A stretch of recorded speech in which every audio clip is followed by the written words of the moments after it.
একটি প্রাচীন এবং পবিত্র স্থাপনা, আল্লাহ সুবহানাহু ওয়া তাআলার প্রিয়তম বান্দাদের হাতে নির্মিত একটি আদিম গৃহ, যেখানে পৌঁছবার জন্য প্রতিটি বিশ্বাসীদের হৃদয়ে রয়েছে সুপ্ত আকুলতা, যেখানে আল্লাহর প্রিয় বান্দাগণ চক্রাকারে ঘুরছে সেই গৃহটিকে ঘিরে, যেন তারা কোনো মানুষ নয়, আসমান থেকে নেমে আসা ফেরেশতাদের দল।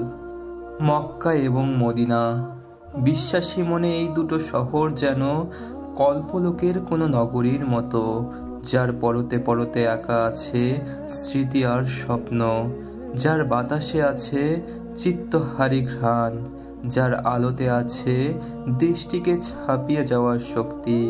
এই দুটো শহর জুড়ে নবীজির এত স্মৃতি ছড়িয়ে আছে যে একবার সেখানে যে পৌঁছায় সেই মায়া জীবনেও তার পিছু ছাড়ে না।